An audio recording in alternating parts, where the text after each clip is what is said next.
The New Age is a bit difficult to define because unlike most formal religions, it has no holy text, central organization, membership, formal clergy, geographic center, dogma, creed, etc.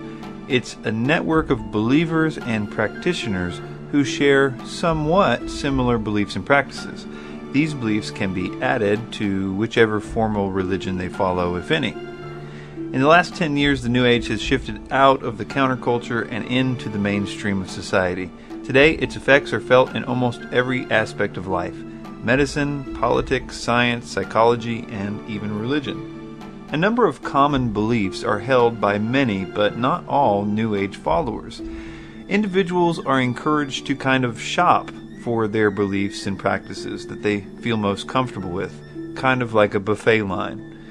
Some of these common beliefs are things like personal transformation, the idea that mystical experience will lead to transformation.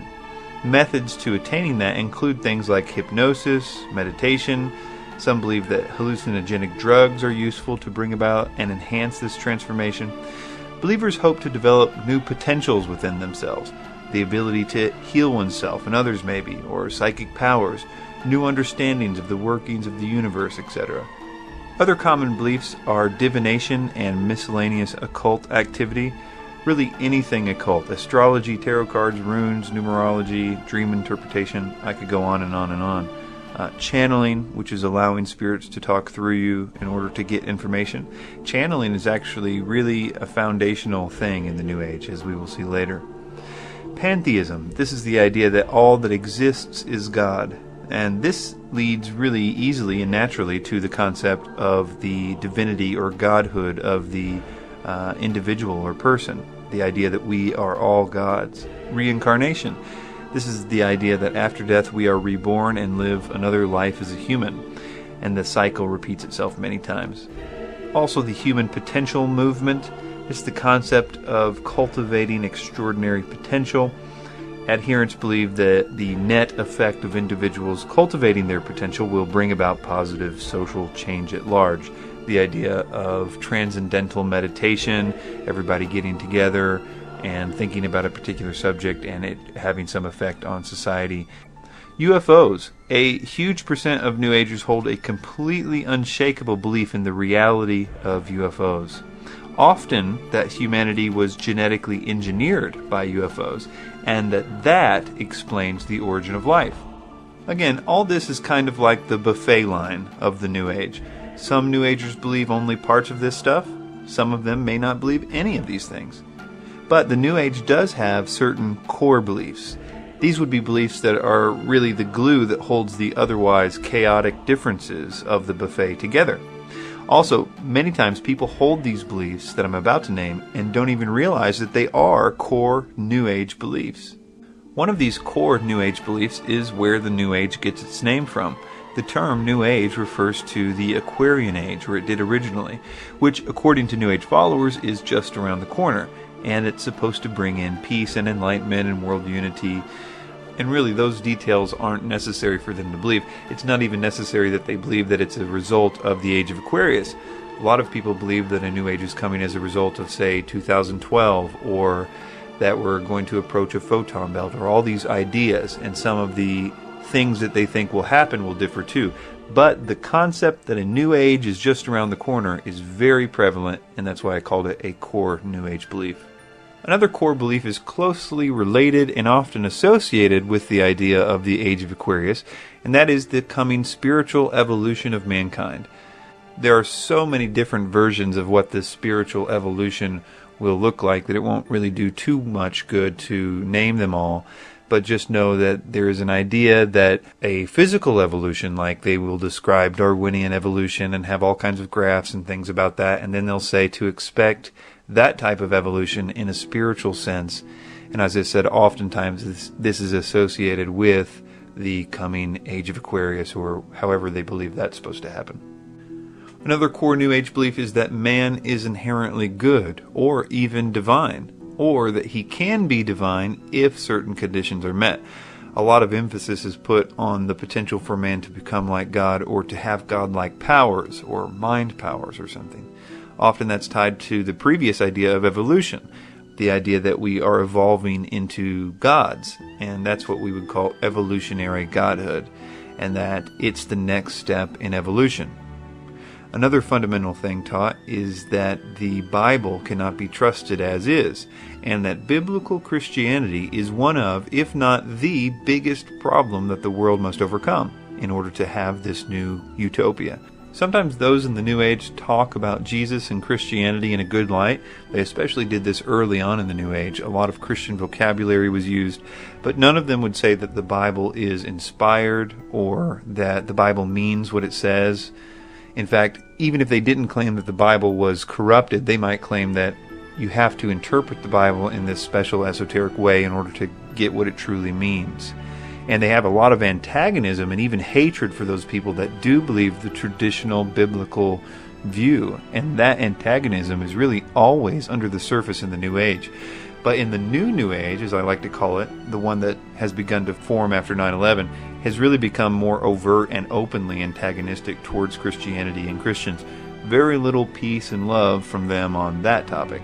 World unity or a coming utopia is always a part of it. Early on it was Atlantis. You still hear a bunch about the return of Atlantis or the new Atlantis. There's often an economic unity involved there, a world government sometimes even a single world leader, especially within theosophy.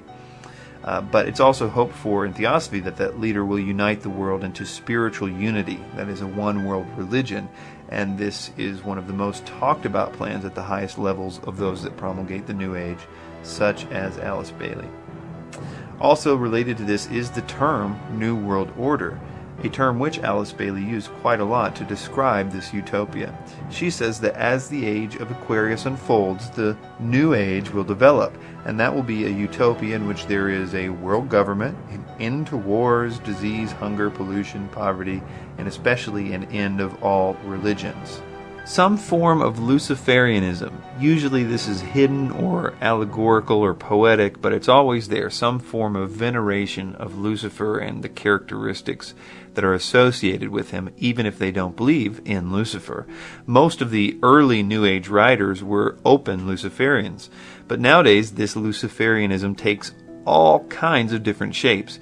Usually they just reinterpret the Garden of Eden story in some symbolic way that makes the serpent in the story look good, yet they may have no belief whatsoever in God or Lucifer. For example, Michael Tsarian talks about the Garden of Eden story as if it is talking about genetic manipulation of aliens. Anyway, to make a long story short, Lucifer comes out the awesome, champion of the story, and God comes out the vindictive, evil God that was trying to keep them prisoner in the Garden of Eden. And I could go on and on about the way that Lucifer is venerated, whether it's in symbols or whatever. David Icke always talks about how the sun is going to change us in the future. Our godhood is going to come from the sun. It's just an obvious Luciferian reference there. But another one is secret knowledge. That is a really key component to the New Age.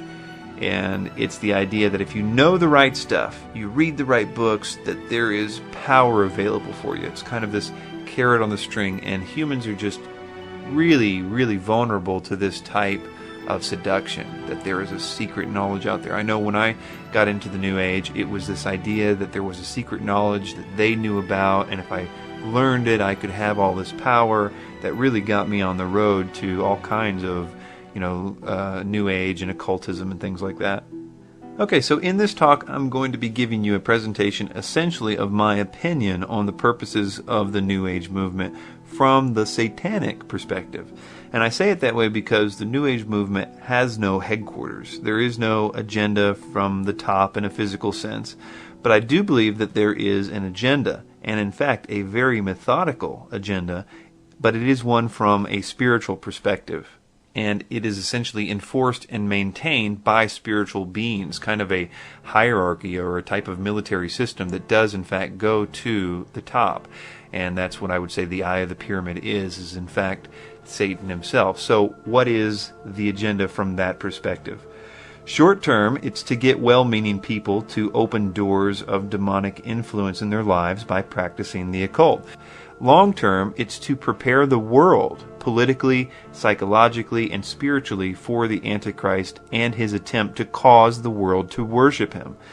Now, this not only includes preparing minds and acclimating them to the spiritual prerequisites, but also a physical building up of the control grid, the system, the New World Order of control that will be able to terminate, to kill those that refuse to worship him. And this is why people seem to notice a very well-planned agenda behind what seems to be a totally unconnected movement.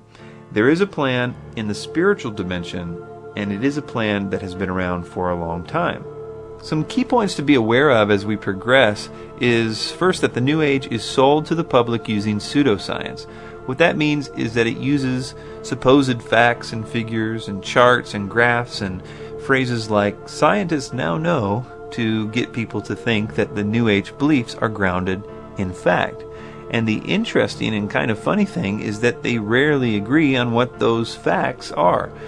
For instance, let's take one of the most basic ideas in the New Age, the idea that a new age is in fact coming.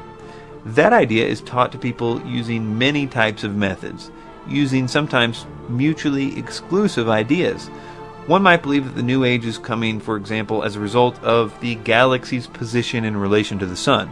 Or another person might believe that it's because the solar system's position in relation to the so-called photon belt. Totally exclusive ideas. Another third exclusive idea that's commonly believed is that it's about the sun's position in relation to certain constellations, or astrology, as we mentioned earlier. Another person might believe a combination of those with 2012, or none of them at all, completely different one. It really doesn't matter how that they were sold the idea. What matters is that they believe that a new age is coming. New Age beliefs are tailored towards the individual. There is a form of New Age out there for every type of personality. If you, for instance, have a Christian background, there is a form that speaks really highly of Christ, and you might, for instance, find Eckhart Tolle to be useful. Now, if you hate Christians, there's plenty of other directions that you would be geared for.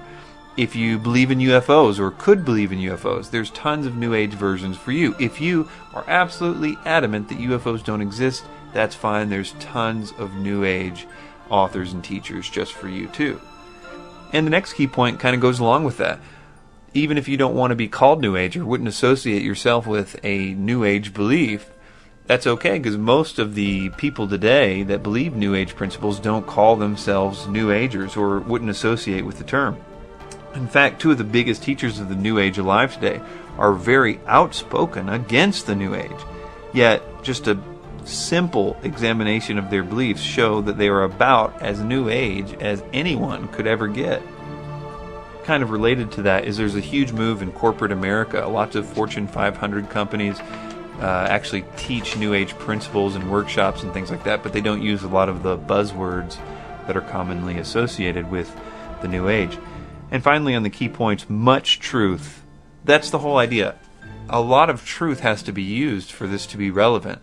That's the reason it's been so tied to the movement of knowledge on the internet the last 10 or so years. People have been learning good facts from these people, really important things about politics or science or medical stuff or food poison stuff. All these types of things are part of the truth. That's the hook. The health food industry, really the organic food industry, really was born out of true things. Monsanto and DDT back in the 70s or whatever, when people found out about that stuff, they wanted to eat organic. All that stuff was true. Everybody looked at them like they were crazy. But they were taught the pesticide kind of stuff as a means of drawing them into all the other stuff. Oh, didn't you know all the pesticide stuff is true? Now let me also tell you about the age of Aquarius or whatever. It's the same principle today. A few numbers here. A 2009 study was done on 4,000 Americans. Basically, to go through this really quickly, 25% of them believed in reincarnation. Among Christians, the number drops only slightly to 22%. 65% of people in this study expressed belief in at least one of these New Age ideas, and 43% of young adults believed in some type of astrology. So let's look at the origins of the New Age movement. In one sense, this all began in the Garden of Eden. Genesis 3, verses 4 and 5 says, "And the serpent said unto the woman, Ye shall not surely die, for God doth know that in the day that ye eat thereof, then your eyes shall be opened, and ye shall be as gods, knowing good and evil." So if we break this down a little bit, we're going to see all these elements of the core New Age beliefs. First, this "ye shall not surely die." So Satan is saying here, he's discrediting the Word of God. Did God say that? Well, why don't you reconsider whether or not he really did mean that? So one of the core New Age beliefs, a discrediting of the Word of God, is certainly here in this. And of course, they did surely die. They didn't die right then. It's kind of, again, sort of this idea of playing a little bit of truth to his advantage. Another part of that is God doth know. So what he's essentially saying is here, God knows that when you eat it, your eyes are going to be open. He's casting God as the bad guy, Satan is here. He's reversing the roles. And this is, we see this in the New Age with the Luciferianism. Again, trading the roles, making Lucifer the good guy and God the bad guy. Another part of this, he says, your eyes shall be opened. So there is a promised enlightenment, a potential coming enlightenment is coming. Another one is, ye shall be as gods. So there is an offer of an evolution from what they were to godhood, in a sense. And what does he say that will be manifested by? By knowing. So he was claiming that there was a knowledge that they could attain to if they would do that, almost a secret knowledge. So again, we have a core belief there. So in a sense, the New Age is not new at all. So occultism in the old world, in a broad sense, is a picture of the New Age, but really this started to develop in earnest after the time of Christ. In the 2nd century, Irenaeus wrote Against Heresies. He cataloged the beliefs and history of the Gnostics. The Gnostics really offered a hybrid Christianity, offering a lot of occult themes with Christian vocabulary and backgrounds and things. And that idea sort of stayed with the Gnostics for some time, but the idea of incorporating biblical vocabulary is really at the roots of the modern New Age movement. In the 1700s, the Christian mystics like Emanuel Swedenborg arrived, and that's basically occultism with Christian vocabulary, as I said. And all that culminated in the writings of Helena Blavatsky and the Theosophical Society, and then there was a whole lot of stuff that followed that, which basically used their themes and developed them. But where Satan's plan for the Antichrist starts to really become a bit more noticeable is with the writings of two main people, Helena Blavatsky and Alice Bailey. Let's talk briefly about Blavatsky first. She was born in 1848. In 1875, she formed the organization called the Theosophical Society. She founded the society with two men, Colonel Henry Steele Olcott and William Quan Judge. Blavatsky's influence came mostly from her writings. Her first book was entitled Isis Unveiled, published in 1877. She started a magazine called Lucifer Magazine. Her principal work, The Secret Doctrine, was published in 1888, and contained in those writings are the doctrines that helped really form the New Age movement to what it is today. It is said that part of Blavatsky's book, The Secret Doctrine, was channeled to her through a, quote, ascended master or, quote, highly evolved being called Kuthumi. This being apparently spoke through her, and belief in these ascended masters who communicate with humanity is very crucial when studying and trying to understand the New Age. As we will see, the New Age doctrine was entirely given to us by spiritual beings, which I would argue are biblical demons. Then in 1880, Alice Bailey was born. She really emphasized the need for humanity to make a one-world government and a one-world religion for this theosophical Age of Aquarius idea. Alice Bailey formed the Lucifer Publishing Company in 1920. In 1922, she changed the name to Lucius Trust. Lucius Trust basically promoted the work of one of these, quote, ascended masters, who called himself Dejwa Kul, who was working through Alice Bailey for some 30 years. This demonic force wrote volumes of material through Bailey, and those writings serve as the basis for all New Age thought. I mean, I almost can't be more emphatic about that. Almost every tiny little New Age concept can probably be tracked back to something in her extensive writings. But her writings are very cryptic, and they almost need a dictionary of terms in order to understand what she means by certain things. And almost no New Ager reads her work. What has happened is that the New Age gurus spend the time reading her work, and then they teach the concepts that she teaches to their followers, filtered through their own personal beliefs and eliminating all the references to New World Order and the world teacher and all this stuff. Again, the New Ager does not need to know where this stuff comes from. They just need to believe the basic principles.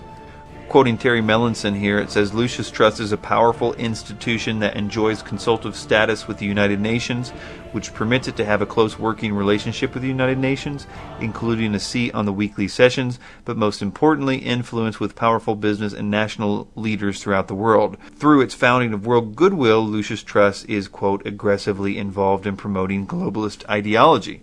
Here's a quick quote to illustrate just one aspect of her position regarding the coming world government and the control that it needed. She said, in the preparatory period for the New World Order, there will be a steady and regulated disarmament. It will not be optional. No nation will be permitted to produce or organize equipment for destructive purposes or to infringe the security of any other nation. Bailey was always referencing something called, quote, the plan. This not only called for steps to begin to influence world government, but it also included a plan to spread the ideas of the Luciferian New Age in preparation for a man that they sometimes called the world teacher. This plan was admittedly to prepare the human thoughts to accept this new world order and new world ruler when he finally comes. One quote from her regarding this says, this must form the theme of all the propaganda work to be done during the next few decades, until the year 2025.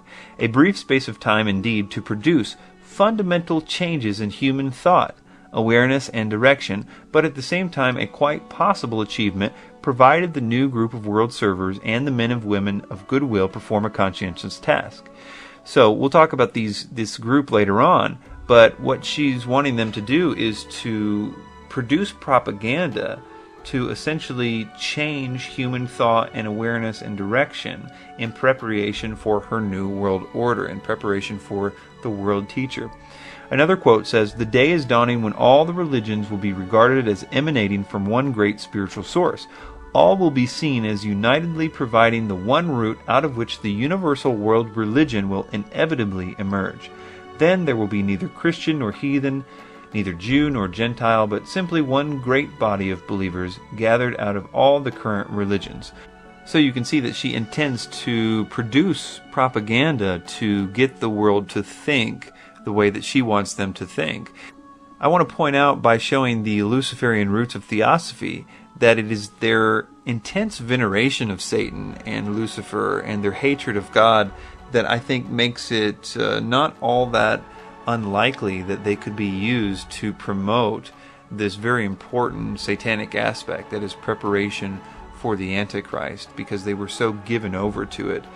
Helena Blavatsky writes that it is but natural to view Satan, the serpent of Genesis, as the real creator and benefactor, the father of spiritual mankind. She has a lot of quotes like this, but I'll just read a few of them. She also writes that Lucifer is the Logos in the highest. She writes that Satan is the God of our planet and the only God.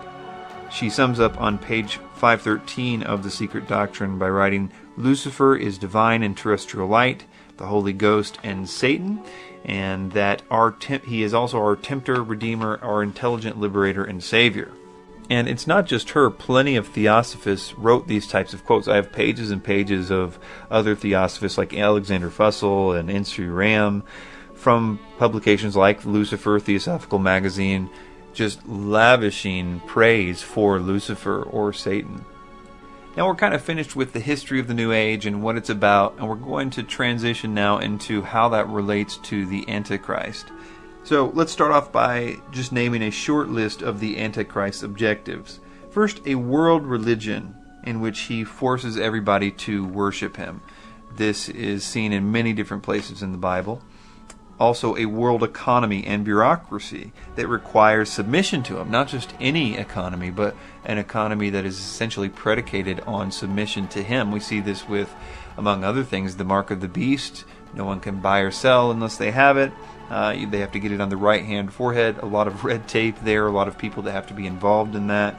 Not to mention you have to have control of the buying and selling in order to limit who gets to do it. Also, we see a total elimination of Christians. And we see this in a number of places. Revelation 12, Revelation 13. Now, if you look at this list, I hope that you're struck with the impossibility of this mission in the current world that we live in. And I know a lot of people are saying, no, wait, a world religion and a world economy, this is just right around the corner. All this stuff could happen any minute. And I want to take a look at that idea. We would say, okay, let's say, for instance, with the world religion, the ecumenical movement is the precursor for the Antichrist world system, or perhaps, Muslim extremism is the new coming world religion. And I agree that some of that has a part in this. We're still a million miles away from an ecumenical movement or anything like that that's going to cause everybody to worship a one world dictator as if he is higher than God himself.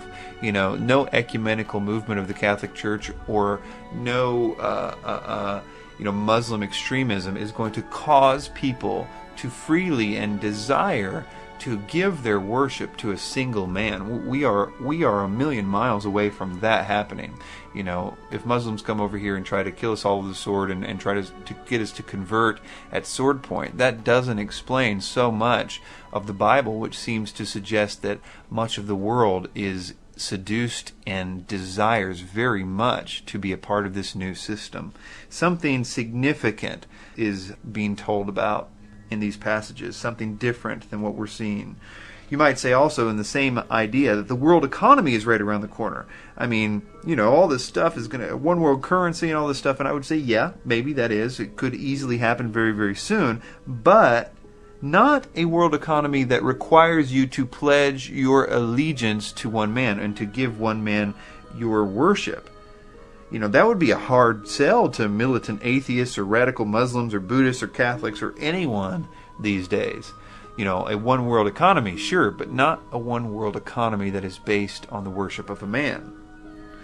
Also, you might say that the killing of Christians could happen any day. After all, there's persecutions going on right now in other countries. You could say there's lots of anti-Christian attitudes that are getting awful, neo-atheism, radical Islam again. But no matter how bad that it gets, in this current paradigm that we live in, when we're all ostensibly trying to live green and be politically correct, something different must occur for the entire world to be okay with a total religious genocide. What I'm trying to get everybody to understand is that this system will require a catalyst, an event or set of circumstances that will change everything about how the world views religion and God. Now you have to think big, because nothing less than a total world paradigm shift will get this politically correct world to willingly and knowingly agree to unite together in worship of a man and be agreeing to kill those who do not want to do that. Alice Bailey, or rather the demon speaking through her, recognized that the world teacher, or Maitreya, would need a monumental change in the paradigm of the world in order to accept him. Although she had a huge system called the Plan, which we'll talk about in detail later, to prepare the world for this world teacher, she also recognized that ultimately, in order to make it work, it had to come on the heels of some type of tremendous chaos. She said, quote, "Only universal disaster could have brought men to a state of mind wherein such propositions and solutions could be presented." She also said that they, speaking of these spiritual beings like the coming world teacher or the Maitreya, they come in times of crisis. They frequently create crises in order to bring an end to the old and the undesirable and make way for the new and more suitable forms for the evolving life of God immanent in nature. They come when evil is rampant. For this reason, if for no other, an avatar may be looked for today. The necessary stage is set for the reappearance of the Christ. So again, she's saying that the order of the phoenix, basically. This phoenix will rise out of the ashes of the chaos. And real briefly, that is what I think this symbol means. The double-headed eagle of Lagash is essentially a double-headed phoenix that rises out of chaos. The order ab chao means order out of chaos. I think this is representative of the satanic trinity. The 33 upside-down pyramid there is representative of Satan. And Satan, as it says in the Bible, gives his authority to this beast. The beast is the false prophet and Antichrist, which is 666. His third is 33.33333, and I think that is what is represented by the number 33. But this is really a side issue. The main thing that I wanted to say here is that chaos is the thing that's going to bring this order of their phoenix. But the crucial thing to realize here is that she knew that the New World Religion, as she called it, would not be accomplished by the spreading of the ideals of the New Religion alone, which is the New Age belief. She recognized that something that he, the Phoenix, did would cause the world to throw away all the religions and embrace the new one. She understood the magnitude of what was required in order to inaugurate a world religion. I throw around the term world religion all the time, but it means that Hindus and Buddhists and Muslims, atheists, and many Christians will gladly and at the same time apostatize to join this new religion. So here are some quotes from her about how this world teacher, or the Antichrist, as I'm just going to start calling him, will inaugurate the new religion. She says, "It was pointed out then that the first move which the Christ would make would be the stimulation of the spiritual consciousness in man, the evocation of humanity's spiritual demands on a large scale, and the nurturing on a worldwide scale of the Christ consciousness in the human heart." So the first thing that he does is change the world's religious paradigm. In this next quote, she's going to refer to the Christ as she often does to refer to the world teacher, and she's even going to refer to him as 2,000 years ago, making him synonymous with Jesus of Nazareth. But she would be the first to tell you that she doesn't think that it's the same Jesus that the Christians believe. She's got a long story, so don't let it confuse you when she calls him the Christ, because she certainly doesn't, and Theosophy definitely doesn't think that he is the same Christ in the way that we think about him. She says, "The motivation for this reappearance is complete and settled. It is clearly perceived by the Christ. The work initiated by him 2,000 years ago must be completed. The new world religion must be inaugurated." That's the important part there. The inauguration of this new religion is to begin with his reappearance. I've got two more quotes from her on this point because it is a really important thing to realize.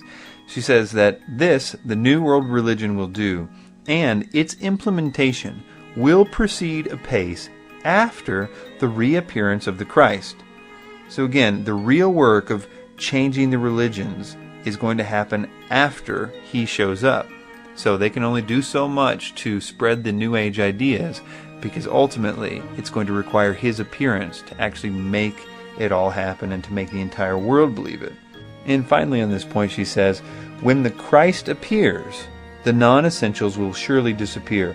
The fundamentals of faith will remain, upon which he can build that new world religion for which all men wait." So his appearance is essentially the foundation from which the new world religion will be built. Now, although the world teacher was needed to actually empower this religious system, Bailey by no means planned to sit idly by and wait for it to happen. In the meantime, she saw it as crucial to infiltrate all areas of influence with the ideas that would be needed in order to accept the change when he did come. She says the present world order, which is today largely disorder, can be so modified and changed that a new world and a new race of men can gradually come into being. Renunciation and the use of the sacrificial will should be the keynote for the interim period after the war, prior to the inauguration of the New Age. So she's saying that the mindset must be modified and changed in order to achieve this new race of men, this new world.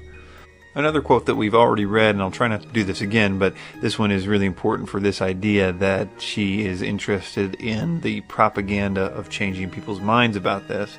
She says this must form the theme of all the propaganda work to be done during the next few decades until the year 2025, a brief space of time indeed to produce fundamental changes in human thought, awareness, and direction, but at the same time a quite possible achievement provided the new group of world servers and the men and women of goodwill perform a conscientious task. Now, besides all this propaganda work, it also becomes clear in her writings that there's more than just preparing the world in this religious sense for the Antichrist. There's also a very complex plan to prepare the world for a world government. Now, this quote is from the Lucis Trust website, and it's from the so-called purposes and objectives of an organization called World Goodwill, which is an accredited non-governmental organization with the Department of Public Information of the United Nations. It says, when the world teacher and present head of the spiritual hierarchy, the Christ, will reappear among humanity to sound the keynote of the new age, there are millions of mentally alert men and women in all parts of the world who are on rapport with the plan and work to give it expression. They provide opportunity for cooperation with the spiritual evolution of humanity. There is no group so likely to ensure that humanity achieves this most difficult goal as the men and women of goodwill, requiring only courage to initiate action to prepare for the New World Order. So part of this preparation for the New World Order, according to her, is to build up a United Nations or an international body that can form a world government. And she also says that it's needed in order to prepare for his appearance. She says, first of all, he will come to a world which is essentially one world. His reappearance and his consequent work cannot be confined to one small locality or domain unheard of by the great majority, as was the case when he was here before. So she's saying that he needs a system built up for him before he will appear, and clarifies that in this quote when she says, his disciples in every land know that he will reappear when they have done the needed preparatory work. She talks a lot about the need for building up the United Nations. Keep in mind when I read this next quote, this was written just a year after the United Nations was founded. It says, when the United Nations has emerged into a factual and actual power, the welfare of the world will then be assured. We are attempting to do it on a vast scale, and this in spite of opposition, an opposition which can only temporarily succeed. These things are the things which the hierarchy, in its already successful procedures, is aiding and will continue to aid. So she's saying that there is opposition to the United Nations growing, but the spiritual dimension is helping them out. So she always talks about the people that will put forward this agenda, whether it's the propaganda work and preparing the minds of people, or whether it's the actual on-the-ground forming of the world government. She always calls them the new group of world servers, sometimes the men and women of goodwill. So here's a few quotes from her about them. Members of the new group of world servers and the men and women of goodwill must be sought for in every department of life. They will be found among the adherents of all the current ideologies and in political and scientific circles, among the world educators and philanthropists, among the creative workers, the industrialists, in ordinary homes and in the ranks of labor. I, Master Dejoicoul, call on all men and women of goodwill in the world to study the principles of the New World Order. Another quote says, they will thus create world public opinion which will be so forceful and so outspoken on the side of human welfare that leaders, statesmen, politicians, businessmen, and churchmen will be forced to listen and comply. Steadily and regularly, the general public must be taught an internationalism and a world unity which is based on simple goodwill and on cooperative interdependence. So this system works in such a way that there doesn't need to be any real physical human organization that sends out orders. Workers in the new group of world servers, for instance, don't need to know that that's even what they're doing. The thing that makes this work is that the orders are not coming from Lucis Trust Publishing Company or anything like that, but rather from the so-called hierarchy. In other words, these spiritual beings that so many people in the New Age are involved with. In fact, most of the current New Age gurus claim to be in contact with some kind of spiritual beings, whatever they think that they are. And that's why the New Age is crucial. A lot of people right now are being seduced into getting into the occult because they think it's, going to lead them to spiritual transformation or something. But the occult activities are opening up doors to these spiritual beings. It's kind of a step-by-step process. First, they blow their mind with whatever paradigm-shattering stuff that they have. The people then get into the occult. The occult stuff then opens doors to the spiritual beings. A certain percentage of those people will then begin to communicate with those beings, and those beings' agenda is to set up the world for the Antichrist system, whether it's preparing people's minds or whether it's putting different things in place for the actual governmental system. Communicating with these spirits, or channeling, is really the foundation of the New Age. Some of the most famous names in the New Age movement claim not just to have spirit guides, but that those guides are the ones feeding them some of, or if not all, of their information. And we've already seen with the two people who were really the foundation of the New Age, Helena Blavatsky and Alice Bailey, how they both were in contact with so-called ascended masters or spiritual beings that they believe to be highly evolved. But we see the same pattern over and over in the New Age. A Course in Miracles is a really famous New Age book written by Helen Schumann. It was channeled, and she didn't even want people to know that she was involved with the channeling until after her death. The entity claimed to be Jesus, but she referred to the entity as it. She said it always resumed dictation precisely where it left off. Shirley MacLaine, who was really instrumental in popularizing the New Age in the 70s, her spirit guide was named Ramtha, and she channeled Ramtha through J.Z. Knight. J.Z. Knight is the woman behind the Ramtha cult that produced the hit pop movie, The Bleep Do We Know? That was all put together by J.Z. Knight, and she's channeling Ramtha actually throughout the course of that movie.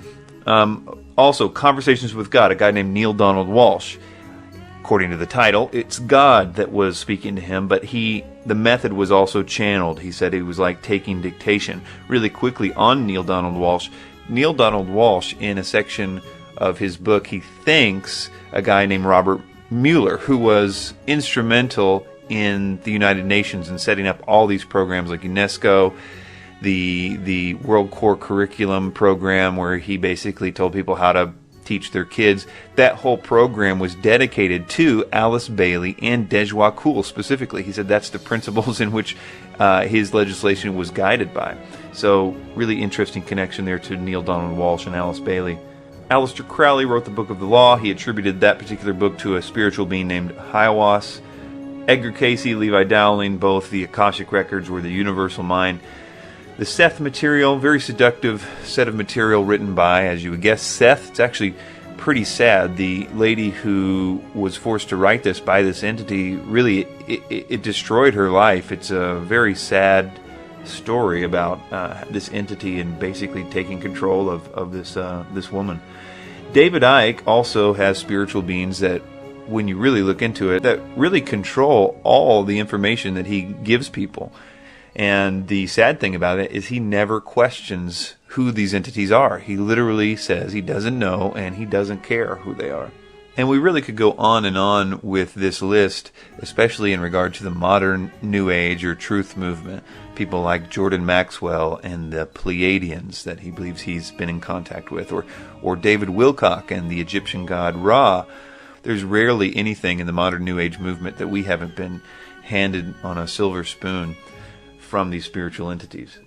1 Timothy 4 verse 1 says, "In the latter times some shall depart from the faith, giving heed to seducing spirits and doctrines of devils."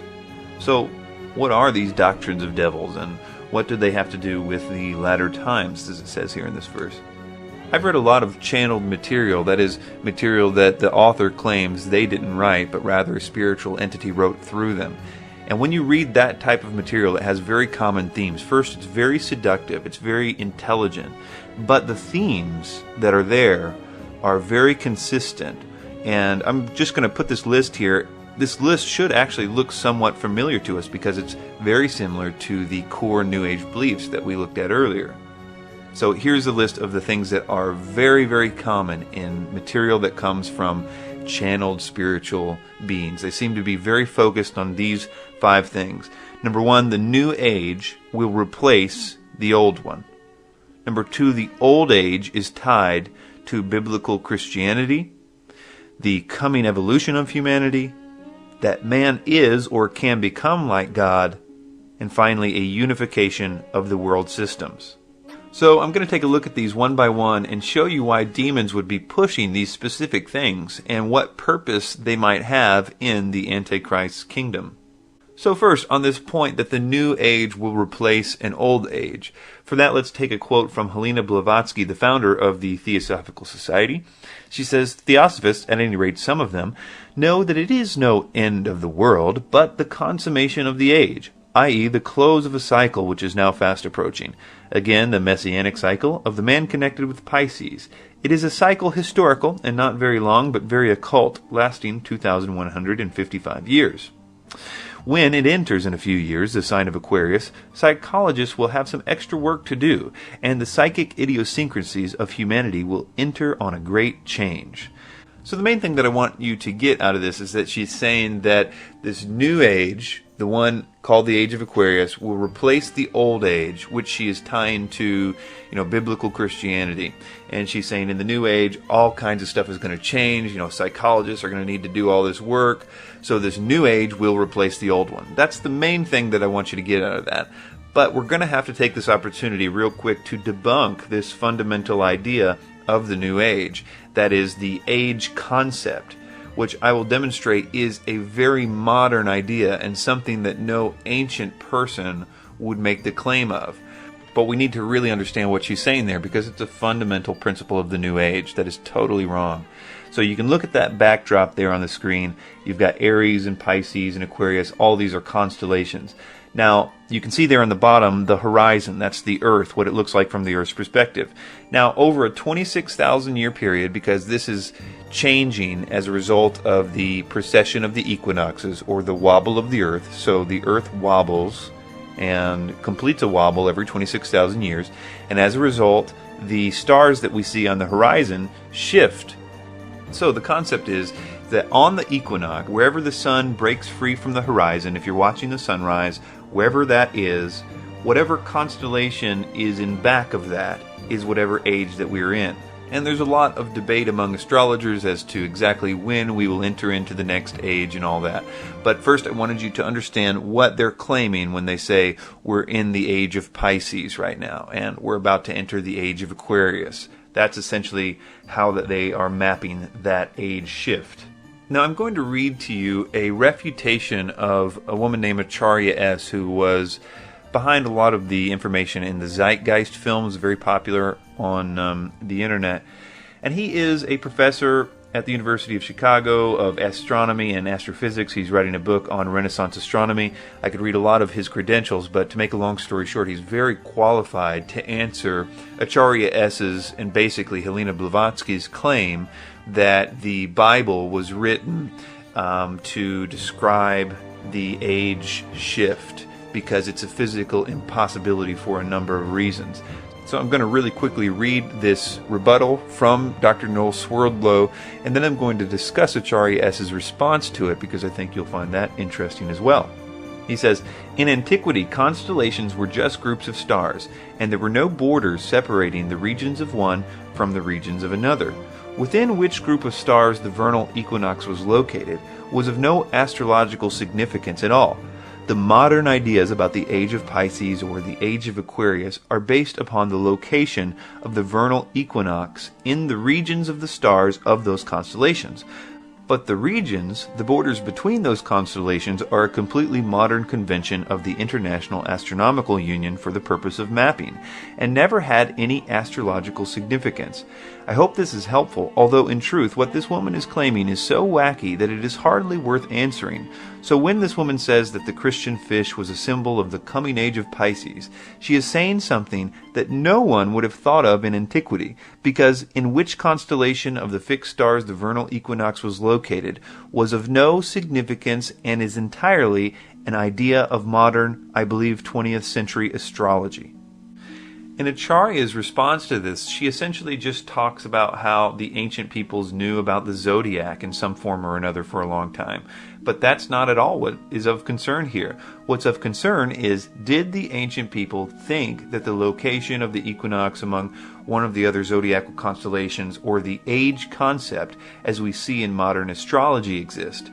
So she never addresses this real fundamental point. Did the ancient peoples even believe in an age concept? Not only is that important for her astrotheology, but for the New Age in general, the whole concept. Did they in fact believe in an age concept in order to create the Bible to make it be talking about a coming age? So everything is resting on this point. She never addresses it. In fact, she does quote a guy named Dr. Edwin Krupp to address her straw man argument that they did believe in constellations, which is obviously everybody would agree on that point. So what Licona does is he emails her source that she's using to prove her points and asks him about the actual problem of Dr. Noel Swerdlow's point about the age concept. And her source, Dr. Edwin Krupp, says this: Professor Swerdlow is well informed on the ancient history of astronomy and astrology, and his report to you reflects current scholarly opinion formulated by textual evidence. Although people have traditionally projected terrestrial concerns and priorities onto the sky in celestial myth, the detailed astrological mapping your opponent advocates is not supported by evidence and certainly cannot be tracked back 2 millennia or more as described. And I don't really think you can overemphasize this from the point of trying to debunk astrotheology or New Age ideas. It really is a crucial point to make known. But unfortunately, it doesn't matter if you take this idea of the Age of Aquarius away from them, because they have been selling the idea of the New Age using so many different contradictory ideas that if you take this one away, they'll still have any number of outs. For instance, maybe 2012, or the idea of entering into a photon belt. All of these specifically have been debunked too, but there's just such a sheer number and widely held belief that we are entering into a new age that unfortunately it doesn't do all that much good to debunk this primary idea of the Age of Aquarius anyway. But the next part of this is something that you're going to see in the channeled material, and I mean, they spend pages and pages and pages on this concept. Once they introduce the idea that a new age is coming, the next step is to show that the old age has failed. I think Alice Bailey really sums up the importance for preaching this when she says, "Only universal disaster could have brought men to a state of mind wherein such propositions and solutions could be presented. The general recognition that the old order has lamentably failed is most valuable." Now, that failing of the old age really gets teeth because they spend so much time, again, chapters and chapters, tying the failing of the old age to Christianity. They almost become synonymous. The old age is tied to Christianity. Usually this is done very subtly, very prominent in people like David Icke, Michael Tessarian, Jordan Maxwell, on and on. This is a quote from Acharya S. in her book The Christ Conspiracy when she's quoting Edward Carpenter from the Fabian Society. She says, "As far as Christianity's role in the New Age, Carpenter states, Christianity, therefore, as I say, must either now come frankly forward and acknowledge its parentage from the great order of the past, seek to rehabilitate that and carry mankind one step forward in the path of evolution, or else it must perish. There is no alternative. Despite the vilification of the so-called New Age movement, the fact is that we are entering into a New Age. The age referred to in the gospel tale is that of Pisces, and through contrivance and duplicity, coercion and slaughter, the fish god Jesus, the Piscean solar avatar, has indeed been with us. But now it is the close of the age, and his time is over." And it's not just that they are tying the old age to Christianity. It's that they also spend a whole lot of time trying to tie Christianity to all the problems of the world, by proxy saying that when Christianity is gone, all of our trouble will also be gone. And they do this by generally tying Christianity to Catholicism or the Crusades, which I would of course submit has nothing to do with the Bible, and certainly anything to do with Jesus' worldview, is in fact directly opposed to all that. I discuss that in some detail in my video, Religious Wars, Fact or Fiction, and essentially showing that governments have motives for manipulating people using religion and distorting religion, but it has nothing to do with, in fact, the biblical Christianity worldview whatsoever. Jesus, of course, says, "Love your enemies," and that does not play well politically if you have land or people or resources to take over. So manipulation and often keeping the Bible from the people was what you really see in the Dark Ages, as opposed to a biblically literate people. That is exactly the opposite of what history teaches. Nevertheless, Annie Wood Besant in Lucifer Theosophist magazine in April 1925 says the following: "The equinox will reach the sign of Aquarius, and coinciding the great cycle of influence, we can indeed hope to put a complete end to all the influence of the past cycle, with its tyranny, slavery, war, and cruelty. This is one of the great transitional epochs, and the karma before humanity as a whole, and to every group in particular, is to reform itself from slavery, female subjection, war, and cruelty, and establish a civilization based on humaneness and interest in spiritual matters." Alice Bailey also says, "Our main objective at this time is twofold: to break the ancient evil rhythms and establish a new and better one. It is here that time is a paramount factor. If we can delay the crystallization of the ancient evils which produced the World War and arrest the reactionary forces in every nation, we shall be making way for that which is new and opening the door to the activities of the new group of world servers in every land, that group which is the agent of the Christ." And because of this, there is a subtle anticipation of a coming genocide of Christians. Now, a lot of them don't come right out and say it. Alice Bailey is a little more coy about it. David Icke is a little coy. Michael Tessarian is a little coy. But it's all there. They very subtly imply that it is necessary in this new change in order to deal with the people who don't want to go into the change. They're going to be holding the rest of the people back from their superpowers and the ability to have their promised utopia. And so there is subtle and not so subtle references to this in the New Age literature. Alice Bailey, in The Externalization of the Hierarchy, says, "In a similar period of extreme carnage and blood, it will be fought largely, but read not exclusively, with mental weapons and in the world of thought. It will involve also the emotional realm, from the standpoint of idealistic fanaticism. This inherent fanaticism will fight against the reappearance of the coming world religion and the spread of esotericism." So she's saying that to expect this resistance from Christians of this new world religion and this new esotericism that's coming. And this is very, very prominent in New Age literature. Here are some not so subtle references to this from Barbara Marx Hubbard, who was channeling an entity in the Book of Co-Creation in the 1980 edition. And she says this: "Out of the full spectrum of human personality, 1/4 is electing to transcend." So 1/4 wants to join this new world religion, this new system. But 1/4 is resistant to election. So you can basically read Christians here with this 1/4 that's resistant to election, because she certainly makes that very clear in other places. She says, "They are unattracted by life ever evolving. Now, as we approach the quantum shift from creature human to co-creative human," so she's saying we're going to turn into godlike beings, "the destructive 1/4 must be eliminated from the social body. Fortunately, you, dearly beloveds," again, this is a channeled spiritual being talking through her. She says, "Fortunately, you, dearly beloveds, are not responsible for this act. We are. We are in charge of God's selection process for planet Earth. He selects, we destroy. We are the riders of the pale horse death." We're going to hear more from Barbara Marx Hubbard here in a minute, but first here is a quote from David Icke from his book, "And the Truth Will Set You Free."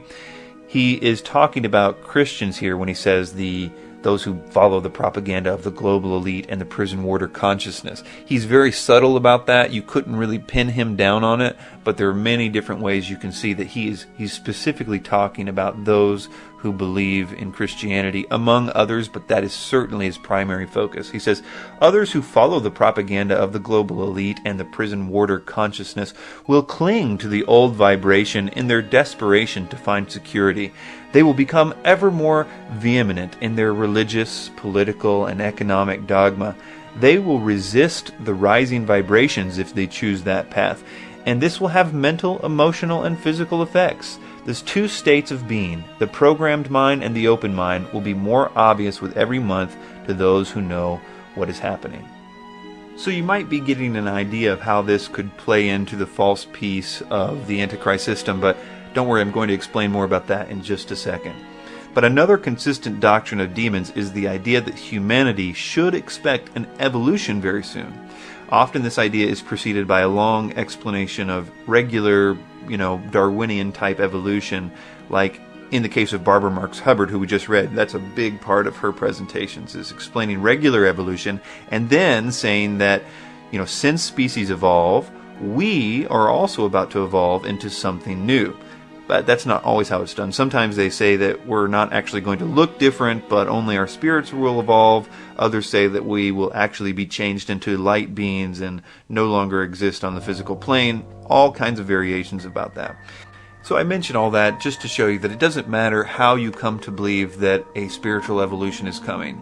What is important is that you believe it.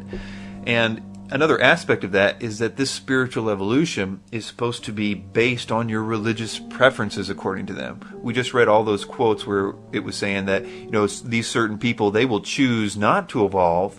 And the reason is because they were stuck in the old system. They were too brainwashed by the old system. So that's code for these Christians wouldn't give up their Christianity and wouldn't join the utopia and therefore become the world's greatest enemy.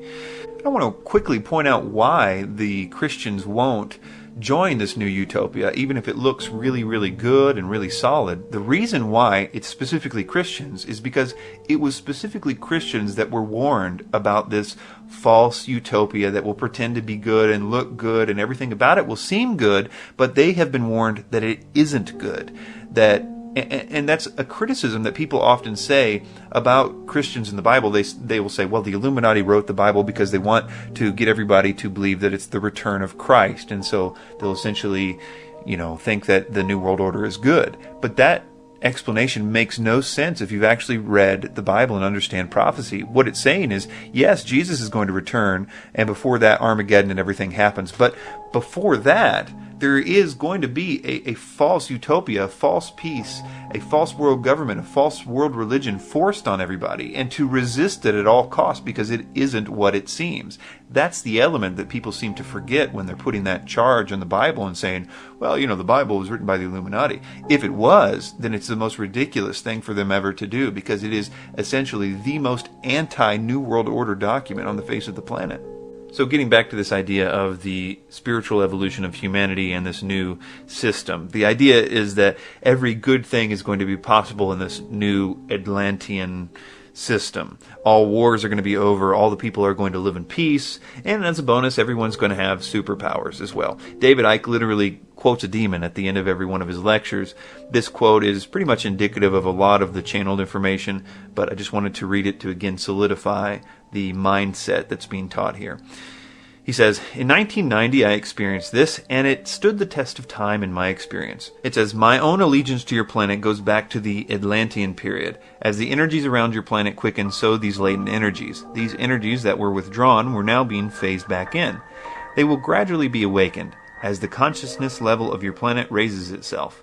Those of you who are working together to raise your consciousness, you will be able to hold more and more refined vibrations, and the energies themselves contain the knowledge which is beginning to surface again in your consciousness. Many of you will remember the Atlantean times. You will remember you communicated with, say, dolphins and whales. You understood these sentient creatures. You could levitate. You could manifest things. You could cause spontaneous combustion, not by miraculous means at all. Once you know what you're doing, these things follow. It is a matter of order. Now I am looking at a time on your planet when these energies are reawakened and reintegrated into your consciousness. And here's a few more quotes about this idea that the evolution is only going to affect those who can agree with the new system. Here is Barbara Marx Hubbard again. She says, the end of this phase of evolution shall come. All will know their choice. All will be required to choose. All who choose to be natural Christs will be guided from within as to how to proceed. All those who choose not to evolve will die off. The kindergarten class of the earth will be over. So again, the idea is that this spiritual evolution is one that people are either going to choose to embrace the new system, the new utopia, the new world religion, or they will choose not to. So the evolution in the future, according to all the channeled information, is all about essentially your religious preference. In fact, there's a lot of suggestion in this channeled material that everyone else's evolution and their superpowers, etc., are being held back by those who are still holding on to the old age. So the Christians, or the people that are choosing not to evolve into this new system, are going to prevent the other people from getting their evolution. David Icke says, "We are now entering a period of fantastic change, and the happening of events are speeding up all the time. We have two challenges here in front of us. People have to get access to that information and to start to realize who they really are and the nature of life, that we can go into this stage two, which is this incredible consciousness shift that's going to happen and is happening with many people already, but can happen for everybody if we open up to the knowledge of what's going on. And to do that, the edifice of suppression has to go." Bill Cooper, studying all this stuff, said, "But this callous disregard for the right to life of every human on the planet has been predicted before in the New Testament. John was moved to write, 'Yea, the time cometh that whosoever killeth you will think that he doeth God's service.' The New World Order, ladies and gentlemen, will sail in on a sea of blood." The next doctrine is that man is or can become like God. So here are a few quotes from channeled material. Ramtha, speaking through J.Z. Knight, said, "What be you? You are God." In A Course in Miracles, it says, "Jesus became what all of you must be. Is he the Christ? Oh yes, along with you." Benjamin Krim said, "Man is an emerging God." So you've got the evolutionary godhood idea there. By the way, Benjamin Krim also wrote a book called The Reappearance of the Christ and the Masters of Wisdom. That has nothing to do with Alice Bailey's book, The Reappearance of the Christ. And in my estimation, Benjamin Krim is essentially just a fanboy of Alice Bailey. He's really of no real significance in this whole scheme of things. And the final doctrine here is world unity. You see this in almost all channeled material. There's some type of unification of world systems promoted. Often it is associated with a utopian ideal or some kind of Atlantis connection, a resourceless economy or something. We've already seen a lot of examples of this already in some of the material that we've already quoted. So I'm just going to jump right into how some of these doctrines are going to specifically play into the Antichrist system. So we'll take these first two together. The idea that the new age will replace the old one, and the old age is tied to Christianity. This one has more of the concept of kind of scraping off the old paint before you apply the new paint. Both of these have, application to getting the world to reject God. The Antichrist will be instituting a new religion, one that mocks the idea of the God of the Bible. Eventually, he will declare himself to be higher than God, higher than anything called God. Daniel 7, Daniel 11, 2 Thessalonians, Revelation 13. So he will need to thoroughly convince the world that the God of the Bible has been completely discredited. And the second part of that the old age is tied to Christianity. We talked about how that they made such a big deal about how all the wars of the past were because of Christians and everything. So part of the strength of his kingdom will be the apparent new victory of their separating themselves from that old system, that age of Christianity. So it will, in a sense, be defined by its rebellion against the Bible. That matches up actually pretty nicely with the Bible's description of the Antichrist, in the sense that he is described as a proud blasphemer, a boaster against the God of the Bible. And I think that makes sense if his kingdom is essentially defined by its separateness from the Bible. We'll take these next two together as well. First, the coming evolution of humanity, and that man is or can become like God. So how do these relate to the coming Antichrist system? They're what I call the carrot on the string, in a sense. This idea that they can attain godhood if certain conditions are met. This is, I think, going to be part of the motivation for humanity to do what Satan wants them to do, which is to eliminate Christians. We see that in Revelation 12:17 and other places. He needs a politically correct modern people to do this for him, to carry out this genocide. I think we've seen this beta tested in Germany in the 1930s. Germany was a pretty progressive place in the 30s, but they got normal people to get on board with a genocide. And they did it really based on the idea of this coming evolution. The idea that they were helping the world evolve by eliminating the unfit. And I don't have time here to go into the Nazi belief in theosophy or the so-called Atlantean fifth root race that was believed in by Hitler and Himmler and all that. But let's just say that this idea of getting people to be on board with a religious genocide has been beta tested, and it worked. Except next time it's going to be on a much bigger scale and far worse in its severity. And this last one is easy. Almost all the descriptions of what the Antichrist will do in the Bible require a physical world unified system. From implementing the mark of the beast system and governing of the buying and selling, the Antichrist will try to change the set times and laws, Daniel 7. He's going to need manpower and a police state structure to carry out the genocide. It says that the Antichrist will gather the kings of the earth and their armies together to make war against Jesus Christ as he returns, Revelation 19. Plus, Revelation 13:7 says quite plainly that the Antichrist will rule every tribe, people, language, and nation. You may remember earlier that I mentioned that something big would have to happen in order to change this world as it currently is into a world that would gladly do these things. I mean, a world economy, sure, might be right around the corner, but not a world economy which forces everybody to pledge their allegiance to a particular man, or, there is anti-Christian sentiment out there, but not anti-Christian sentiment that will lead to all the world deciding to kill all Christians. So something big is needed to happen, and I'm going to propose how this could be done. There are surely numerous ways that could happen, but I want to share with you a way that I am personally convinced that it will happen. Although, listen, I want to stress this. I am not dogmatic about it. I wouldn't be surprised if this all came together in a completely different way, but I do feel that I should share how I think this paradigm shift could happen. I think it could be done with an alien or UFO deception. Again, deception is the key word there. I'm not proposing to know what form this deception will take.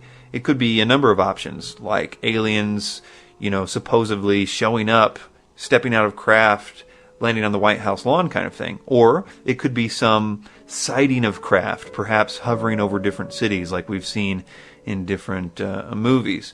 It could be some discovery on Mars or another planet, or some other quote-unquote proof of life on other planets. It could be some archaeological discovery, perhaps in or around the pyramids or something similar to that. It could be a holographic event, which, of course, the technology of which is apparently available anyway. It really doesn't matter. The effect of any one of those things would be the same. And it's the effects of this proposed event that I want to talk about. It should be noted that I do not believe that what people experience as alien abductions are actual aliens from other planets. Here's some quotes from some interesting people. Interesting because they are, members of the military or really heavily involved in the study of UFOs, but they're not necessarily Christians. Some of them obviously not Christians, but they have studied the UFO phenomenon in depth. The first one is from Arthur C. Clarke. He says, one theory which can no longer be taken very seriously is that UFOs are interstellar spaceships. George Crichton, in a 1992 Flying Saucer Review policy statement, says, there seems to be no evidence yet that any of these craft or beings originate from outer space. Lynn Cato, in an Air Force document, says a large part of the available UFO literature is closely linked with mysticism and the metaphysical. It deals with subjects like mental telepathy, automatic writing, invisible entities, as well as phenomena like poltergeist and ghost manifestation and possession. Many of the UFO reports now being published in the popular press recount alleged incidences that are strikingly similar to demonic possession and psychic phenomenon. Dr. Pierre Gurin says UFO behavior is more akin to magic than to physics as we know it.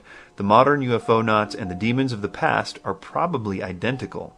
John Keel says the UFO manifestations seem to be, by and large, merely minor variations of the age-old demonological phenomenon.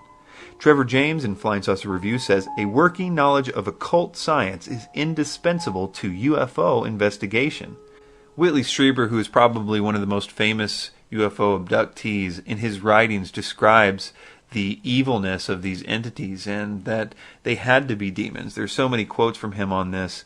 Of course, nowadays he's very, very new age in his belief, and he sort of backtracks from a lot of the things that he said originally about that. But I think that the best evidence of all is the fact that certain people that have experienced a so-called alien abduction have reported that when they called out to Jesus, the attacks totally stopped. And it didn't matter if they thought they were on some spaceship being tortured or whatever, they were immediately back in their bed. Oftentimes, the people experiencing this are people that have been heavily involved in the occult or magic. In fact, Whitley Strieber in his early books were all about that theme, the occult ideas and magic and things like that. There are a few other reasons why people begin to get this, but the large majority of them have opened up doors in their life by practicing magic in some way. I personally know the people involved with a ministry to help people who experience these attacks, and they now have hundreds and hundreds of testimonies of people on their CE4 research group website.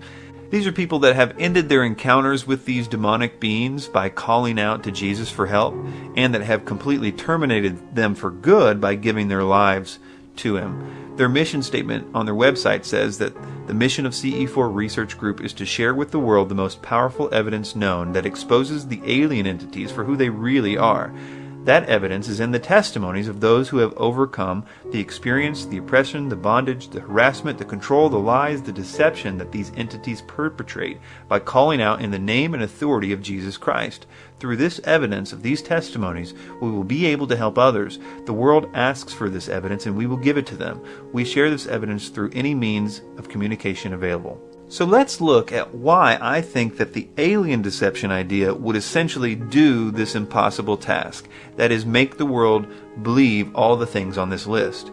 Number one, for some reason the world equates a proof of extraterrestrial intelligent life to God not existing. I'm fond of referring to the movie Contact with Jodie Foster, where they discovered a message of intelligent life elsewhere in the galaxy, and the world immediately abandoned its faith in God, particularly the Christian God. In that movie, there were terrorists who blew up the project to contact the entities. The terrorists in that movie were Christians. The idea was that they couldn't handle this new paradigm because they were too brainwashed. They were portrayed as the heathens of the old age.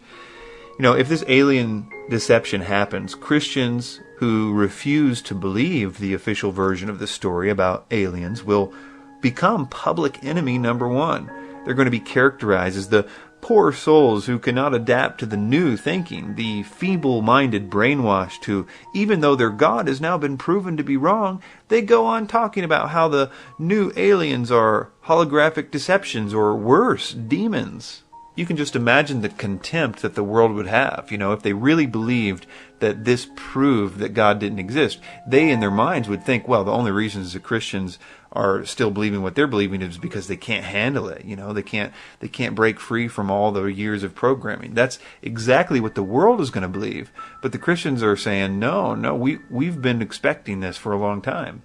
The other thing that the alien deception would empower, in my opinion, in regard to the Antichrist system is this idea of the coming evolution and becoming God.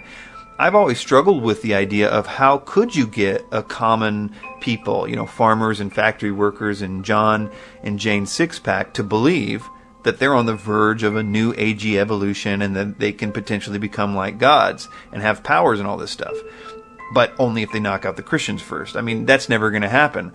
Sure, maybe the extreme New Agers believe that, but not the whole normal world. They're not going to be on board with that. But I think the answer to that is the alien deception. And in the New Age, one of the most common views, if not the most common view, of what aliens are, comes from a man named Zecharia Sitchin, who recently passed away. He claimed to be able to read Sumerian cuneiform and discovered that alien beings genetically modified prehistoric man's DNA and thus created mankind as they are known today. This theory is all over pop culture. The idea of aliens showing up in ancient times, building the pyramids, creating mankind using genetic technology. You've got elements of this in recent blockbusters like Indiana Jones and the Crystal Skulls thing, the Transformers movie, The Fourth Kind, all kinds of stuff. We could go back and show this in many different TV shows and movies and things. But this view of aliens genetically modifying humankind. The whole Zecharia Sitchin thing has been debunked by a man named Dr. Michael Heiser on his website, sitchiniswrong.com. And if you know anybody that believes Zecharia Sitchin, please direct them to sitchiniswrong.com. It's a very helpful resource for that, and shows that Zecharia Sitchin either didn't know very basic elements of what he claimed to know, or he was intentionally deceiving people. That's my estimation of it anyway. It really doesn't matter if the theory that aliens were super technologically advanced and messed with prehistoric apes' DNA to create man is used or not. If they can be shown to exist at all, they will be perceived in a sense as gods. They will be, so much further advanced than us, not just in terms of their technology, but what if the idea is floated that they can communicate telepathically or something? Then the idea is also planted that they are superior in some physical way too. And that's just a hair's breadth away from claiming that we could expect to be able to become like them. I mean, if it's just a matter of evolution from us on Earth, eventually give us enough time, and it's a matter of evolution. We can evolve these psychic powers like them. We can evolve the knowledge of space travel. If the world believed aliens existed, they would also, once they thought about it for a while, also believe that they could be evolved into godlike beings. And the problem of getting the farmers and the factory workers, not just New Agers, to believe this potential evolution idea is totally solved. And finally, how would aliens solve the problem of world unification? I believe that aliens, the idea of them anyway, would make us willingly give up our sovereignty, our flags, our constitutions. We would believe ourselves to be part of a new galactic family. We're Earthlings, not Americans and Egyptians or whatever. It would make national sovereignty totally obsolete. There's this famous quote from Henry Kissinger in 1991 that says, "Today America would be outraged if UN troops entered Los Angeles to restore order. Tomorrow they will be grateful." This is especially true if they were told that there were an outside threat from beyond, whether real or promulgated, that threatened our very existence. It is then that all peoples of the world would plead to deliver them from this evil. The one thing that man fears is the unknown. When presented with this scenario, individual rights will be willingly relinquished for the guarantee of their well-being, guaranteed to them by the world government. And President Ronald Reagan had stated that if we were attacked by a power from outer space, then the world would unite into one. In 1985, he told Mikhail Gorbachev at the Geneva summit meeting that I couldn't help but say to him just how easy his task and mine might be in these meetings that we held if suddenly there was a threat to this world from another species, from another planet outside the universe. We'd forget all the little local differences that we have between our countries, and we would find out once and for all that we are really all human beings here on the earth together. And then I have other quotes here from the New York Times about essentially the same thing. So you have this outline that is, number one, part of a core New Age belief system. Number two is part of everything that has ever been channeled, part of the doctrine of demons coming from the spiritual source, telling people to teach others these same things. And those same things just happen to be the exact same things needed by the Antichrist to implement his system, which I postulate also could be empowered or put together by an alien deception. In conclusion, the New Age is just a blueprint. It's a blueprint that has an encoded agenda. I think that New Age, as we know it today, is growing, and it goes by many other names other than New Age. It's just a series of core ideas spread in various ways. The New Age ideas, without exception, come from channeled material, and that is from demonic spirits. And those spirits are under orders, kind of like a military system, to set up the kingdom from which Satan will force the world to worship him. The good news is that this has all been foretold, and we know who wins. Christ is absolutely victorious in this battle of good and evil. And in light of this immensely important time and the great battle that lies ahead, I implore you to be reconciled to God through Jesus Christ. 2 Corinthians 5:21 says, He made him who knew no sin to be sin for us, that we might become the righteousness of God in him. So he made him who knew no sin. That is, Christ lived a perfect life for 30 plus years with a perfect record. He made him to be sin. That is, that God put on him your sin. If you repent, change your mind, be willing to turn from your sin, You might not have the power to do it. You might not be able to do it very well, but you must be willing to do it. And that same willingness, that same turning is also turning towards the Lord and being willing to make Him the Lord of your life. So if you repent and believe this gospel, then when He looks at that cross 2,000 years ago, He sees your sins. And when He looks at you, He sees the perfect life that Christ lived. So we give Christ our sin to be punished by a just and good and loving God.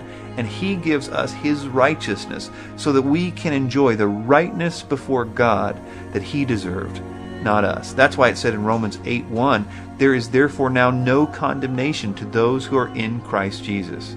He will give you a new nature. It says that if any man is in Christ, he's a new creature. This new nature has new desires. You won't be perfect, but you will begin to be perfected. And it's a process that will last the rest of your life. And you're going to walk in the love and the forgiveness and the peace and fellowship with God. So lay down your rebellion. Lay down this rebellion against this King of Kings. Trust in Christ for your salvation, redemption, forgiveness, and freedom from the bondage of sin and the fear of death. Thanks for your time.